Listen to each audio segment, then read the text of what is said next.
अस्सलामुअलैकुम BBC 11 headlines news के साथ मैं हूं मोहम्मद उमर मलिक। सबसे पहले नजर डालेंगे दिन भर की अहम खबरों पर। वज़ीर-ए-आज़म इमरान खान ने कहा है कि हुकूमत मामूली चीज़ है, अगर करप्शन के खिलाफ मेरी जान भी चली जाए तो भी इन चोरों को नहीं छोड़ूंगा।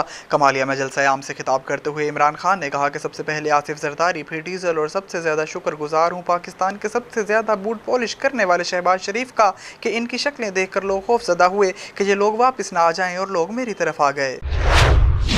इस्लामाबाद हाई कोर्ट ने हुकूमत की जानिब से जमीयत उलमा इस्लाम के श्रीनगर हाईवे पर मुमकिन धरने के खिलाफ दायर दरख्वास्त पर हुक्म जारी कर दिया कि इस्लामाबाद इंतजामिया NOC की खिलाफ वर्जी करने वालों के साथ सख्ती से निपटे। चीफ जस्टिस अतहर मनोला ने इस्लामाबाद इंतजामिया की दरख्वास्त पर हुक्म जारी किया। अदालती फैसले में कहा गया कि खिलाफ वर्जी करने वालों का स्टेटस देखे बगैर कार्रवाई की जाए।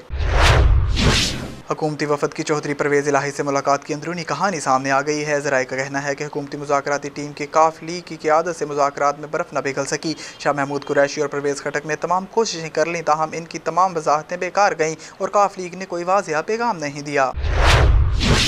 पीपल्स पार्टी के चेयरमैन बिलावल भुट्टो जरदारी ने कहा है कि इमरान खान की बूट पॉलिश खत्म हो चुकी तो अब वो बूट चाटने पर उतर आए। उम्मीद है कि एक शख्स के लिए दायरा खुद को मुतनाज़ा नहीं बनाएगा। पारचनार में जलसा-ए-आम से खिताब करते हुए बिलावल भुट्टो जरदारी ने कहा कि इमरान खान कहते थे कि खुदकुशी कर लूँगा मगर IMF के पास नहीं जाऊँगा, और वज़ीर-ए-आज़म बनते ही वो IMF का दरवाज़ा खटखटा रहे थे। इमरान खान ने कहा कि लोग बाहर ममालिक से नौकरियाँ करने यहाँ आएंगे, लेकिन यहाँ के लोगों को भी बेरोज़गार कर दिया।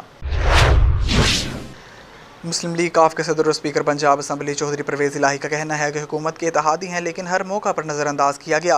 लाहौर में सहाफ़ियों से गैर रस्मी बात करते हुए स्पीकर पंजाब असम्बली और काफ लीग के सदर चौधरी परवेज़ इलाही का कहना था कि मुल्क में जारी सियासी ड्रामे का अभी ड्रॉप से नहीं होगा, सिर्फ ड्रामे के किरदार तब्दील होंगे। हांडी पक चुकी, आधी बढ़ चुकी, आंधी बांटी जा रही है। जो बाहर बैठे हैं इनकी बीमारी की अभी दवाई नहीं आई।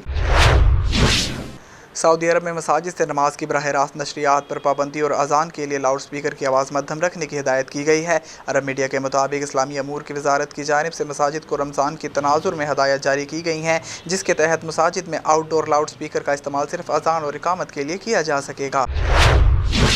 ऑस्ट्रेलिया के तजुर्बेकार बल्लेबाज स्टीव स्मिथ कोहनी की इंजरी के सबब पाकिस्तान के खिलाफ वाइट बॉल सीरीज से बाहर हो गए। क्रिकेट ऑस्ट्रेलिया के मुताबिक अगरचे इनकी तकलीफ मामूली नौयत की है, मगर आइंदा 18 माह की इंटरनेशनल मसरूफियात को देखते हुए कोई खतरा मोल लेने से गुरेज किया जा रहा है और मुतबादिल के तौर पर मिचेल स्विप्सन को वाइट बॉल स्क्वाड का हिस्सा बनाया गया है। अब तक के लिए इतना ही। मजीद खबरों से बाखबर रहने के लिए देखते रहें BBC 11 हेडलाइंस न्यूज़। आप हमें YouTube, Facebook और Twitter पर भी फॉलो कर सकते हैं।